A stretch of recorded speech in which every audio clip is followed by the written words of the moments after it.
An outpouring of love and support. Today, people from across the upstate are in Lawrence County paying their respects to an upstate firefighter who was killed in a crash last weekend while he was responding to a call.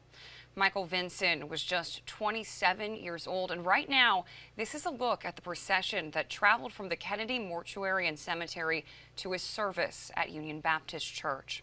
A memorial's been set up outside for Michael. It's outside of his fire station. Many people paying their respects this week.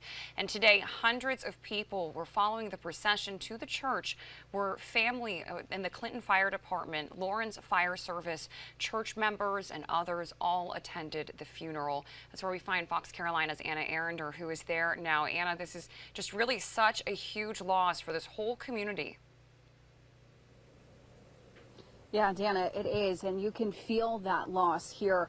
Just over my shoulder, they're actually having a private burial ceremony for Michael Vinson, that 27-year-old firefighter who lost his life in the line of duty, and watching his casket being taken up the hill here at Union Baptist Church was a very moving moment to watch everyone follow in behind his family as they made their way up to that part of the service. The funeral itself ending about 20 minutes ago, but again, we've got video looking back at that processional of his leading up to his funeral service. About 90 plus agencies, as we mentioned, being a part of that procession, taking part in bringing his body from Kennedy Mortuary and Cemetery in downtown Lawrence to a 10.5-mile drive down the road here to Union Baptist Church.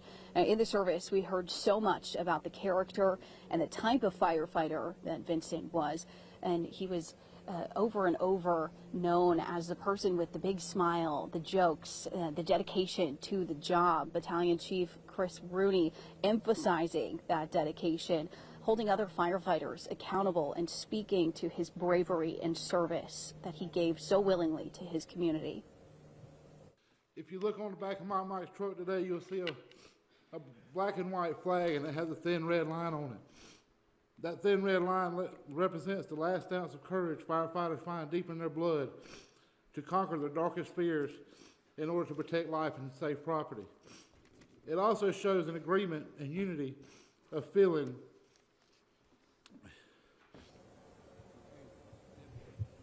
The other firefighter who was with Michael at the time of the crash that ultimately took his life, Nate Hall, he was here at the service wearing a neck brace, his arm in a sling, those injuries he sustained from the crash, but wanting to be here for his fellow brother. Now, I spoke to some of Michael's fellow firefighters today. They say that it still doesn't feel real for them. We're about to hear his last call come over the radio, many of them wishing that they could take his place, and we'll be hearing from them coming up at 5 o'clock. For now, live in Lawrence County, Anna Arender, Fox Carolina News.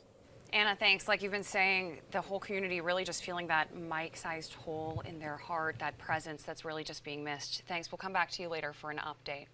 Meanwhile, all week, like we mentioned, people have been paying tribute to Michael Vinson. Vinson worked for both Lawrence County and Clinton City Fire Department's community members. They also formed a prayer circle earlier this week, sharing their memories, remembering Vinson's lifelong devotion to fire service, his smile, his jokester personality.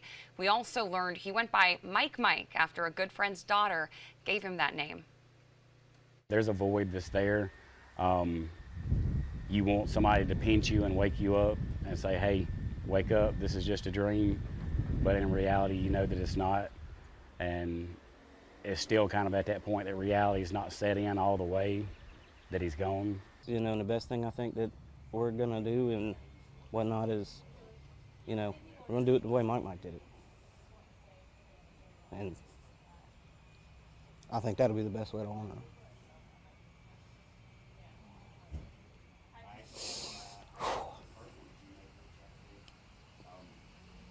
Because like I said, as long as you're doing it his way, it's getting done the right way. So I think that's what we're all gonna do. Because I know that's what he would want. On Tuesday, there was a procession as Vinson's body was carried from the hospital to the funeral home. People standing by in a tribute to the fallen hero. The investigation of the crash that killed him is still under investigation.